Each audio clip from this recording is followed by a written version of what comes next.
सेना जमीन घोटाला मामले में निलंबित आईएएस छवि रंजन को ईडी ने 4 दिनों की रिमांड पर फिर से लिया है और आज फिर ईडी छवि रंजन से पूछताछ कर रही है। इससे पहले भी ईडी ने पूछताछ के लिए छवि रंजन को 7 मई को 6 दिनों के रिमांड पर लिया था और साथ ही कई जमीन कारोबारी से पूछताछ की जा रही है। आपको बता दें कि छवि रंजन को ईडी ने 4 मई को गिरफ्तार किया था। 5 मई को अदालत में पेश किया गया, जहां से उन्हें जेल भेज दिया गया था। वहीं ईडी 7 मई की सुबह पूछताछ के लिए अपने साथ ले गई। सेना की जमीन घोटाले में 4 जून 2022 को वरियातू थाने में प्राथमिकी दर्ज कराई गई थी और इसी फर्जीवाड़े के अन्य जमीन की फर्जीवाड़ी की ईडी जांच कर रही है। और संवाददाता संदीप हमारे साथ जुड़ गए हैं। संदीप, एक बार फिर से छवि रंजन को 4 दिन के रिमांड पर लिया गया और आज भी उनसे पूछताछ चल रही है, क्या कुछ ताजा अपडेट? जी, तो जमीन घोटाले की बात की जाए तो ईडी की जो जांच है वो कहीं ना कहीं प्रत्येक दिन बढ़ती नजर आ रही है।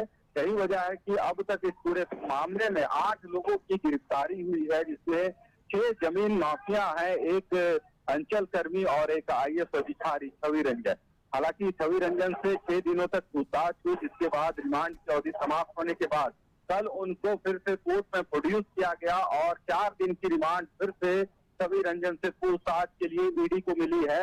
और आज सुबह से ही कह सकते हैं छवि रंजन से जो पूछताछ का दौर है वह जारी है। कहीं ना कहीं जो इलेक्ट्रॉनिक गैजेट्स मिले थे उसमें कई कुछ जो इससे संबंधित दस्तावेज है वो शायद ईडी को हाथ लगी है। यही वजह है कि जिसमें आगे की पूछताछ के लिए फिर से ईडी ने रिमांड के लिए कोर्ट में प्रेयर किया था। हालांकि 6 दिन की रिमांड ईडी ने मांगा था, पर 4 दिन का ही रिमांड ईडी को मिला है। यानी आज से 4 दिनों तक छवि रंजन को ईडी के सवालों का जवाब देना होगा। इस फर्जीवाड़े में जो आरोप उनके ऊपर लगे हैं या फिर जो लोगों की मिली भगत से इस पूरे घटना को अंजाम किया गया है उसमें बिल्कुल। और संदीप, साथ ही जिस तरीके से जांच का दायरा भी लगातार बढ़ता जा रहा है, ये माना जाए कि ईडी जल्द ही इस पूरे फर्जीवाड़े का खुलासा भी कर सकती है। जरूर, क्योंकि यदि देखा जाए 17 अप्रैल को जिस तरह ईडी ने 22 ठिकानों पर छापेमारी की थी, उस समय मात्र 7 लोगों को ईडी ने गिरफ्तार किया था और उस समय कोई सोचा नहीं होगा कि आईएएस अधिकारी छवि रंजन की भी इस मामले में गिरफ्तारी होगी। हालांकि उनके द्वारा जिस तरह के सबूत ईडी को हाथ लगे थे उसी के आधार पर 4 मई को पूछताछ के लिए छवि रंजन को बुलाया गया था और उसी दिन रात में उनकी गिरफ्तारी हो गई थी।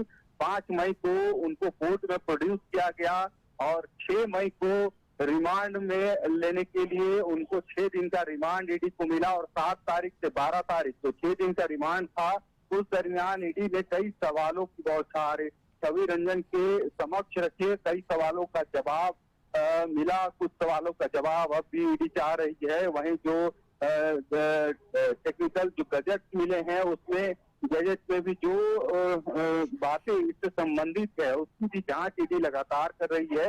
यही वजह है कि जो जैन कर्नाड है, सेना के जो रैयत हैं, उनकी भी जो दस्तावेज जो ईडी को सौंपे हैं उन दस्तावेजों की भी फॉरेंसिक जांच कराई जा रही है, ताकि उनके द्वारा जो 13 लोगों को इस जमीन की बिक्री की गई है तो उन लोगों को भी ईडी ने सम्मन किया है और उनको भी ईडी कार्यालय बुलाया। कई ऐसे अधिकारी हैं, कई कारोबारी जिनसे ईडी लगातार पूछताछ कर रही है। बिल्कुल संदीप, तो लगातार ईडी की दबिश जारी है। बहुत शुक्रिया आपका संदीप तमाम जानकारी के लिए।